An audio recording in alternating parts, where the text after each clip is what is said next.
Hey guys, welcome back to my channel. Today I am talking about the very important process of photorespirations.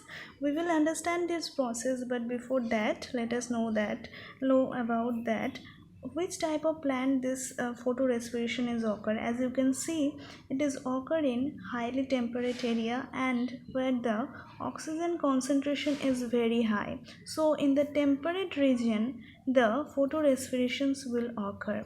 And now next come to the site where the photorespirations is occur. So the organelle which is involved, that is chloroplast, next is peroxisome, and next is mitochondria. In this organelles the photorespirations will occur. So next come to the process. We will continue it very really.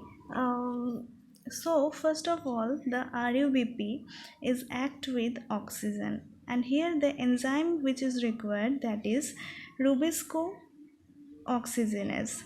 The enzyme is called rubisco oxygenase, and with the help of this rubisco oxygenase enzyme, RUBP is converted into 2-phosphoglycolate. So this is the first product we will get, and this 2-phosphoglycolate, with the help of another enzyme, this is called phosphatase enzyme, it will convert it into glycolate. And in this process the one molecule of water is required and it is converted into H3PO4, that is phosphoric acid. So it is the whole process, that is in this process it is occur in the chloroplast region, and the first product we will get that glycolate. So that's why it is also known as glycolate cycle, and the glycolate is also a C2 compound, that is why it is also called C2 cycle. And next the glycolate will enter in the next organelles, that is peroxisome. The glycolate is entered into the peroxisome, and with the help of oxygen and also the light and also the enzyme which is required, that is called glycolate oxidase, the glycolate is converted into glyoxylate. So what we see that with the help of glycolate oxidase enzyme, the glycolate will converted into glyoxylate, and also we will get the H2O2, that is hydrogen peroxide. And in the next process the glutamate will converted into alpha ketoglutarate, and the glyoxylate will converted into glycine. So first amino acid that we get, that is glycine, and also the H2O2, that is hydrogen peroxide, we will get in the process. So the hydrogen peroxide will, the help of catalase enzyme, it will converted into 2 molecule of water and 1 molecule of oxygen. In this process we will get the water and the oxygen, and the glyoxylate will convert it into glycine, that is the first amino acid. And the whole process which will write in the green color, it is occur in the peroxisome organelles. So up next the glycine will enter into the mitochondria, and the 2 glycine molecule, with the help of enzyme, we know that here all about the enzyme. So the enzyme which is required is serine hydroxymethyl transferase. With the help of serine hydroxymethyl transferase enzyme, the 2 molecule of glycine will give us the serine molecules. I hope you will see that the 2 molecule of glycine, with the help of serine hydroxymethyl transferase enzyme, it will converted into another amino acid, that is serine. And in this process many more processes will come, that is first of all we will get the CO2.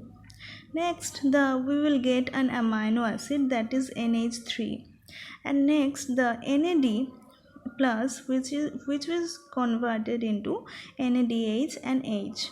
So in this process, the main thing we will get that 2 molecule of glycine will give us the serine amino acid.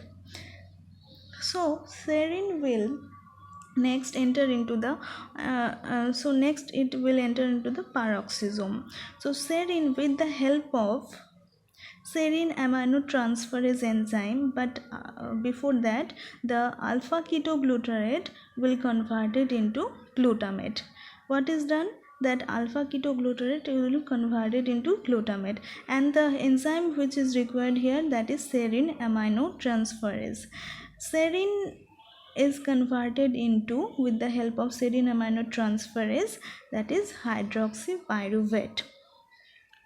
And next, the hydroxypyruvate will also, with the help of enzyme hydroxypyruvate reductase, we will give that glycerate compound.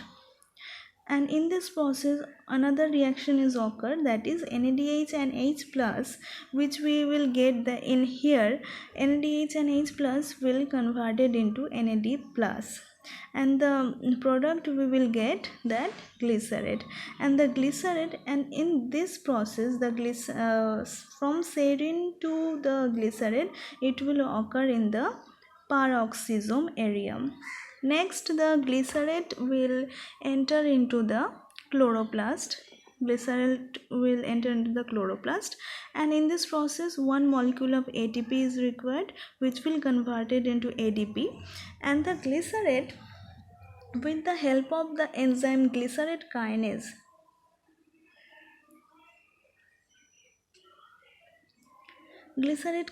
it will give us 3-phosphoglycerate. Okay, so the enzyme which will require here, that is glycerate kinase, and the product we will get that 3-phosphoglycerate, and the 3-phosphoglycerate will enter into the Calvin cycle, and we will get the RUBP molecule. So the whole process from where it is start, the RUBP, and up next we will get the RUBP compound, and this process, the whole process, is known as photorespiration. I hope you will understand it easily. Thank you so much for watching. Keep subscribing my channel and hit the like button. Thank you.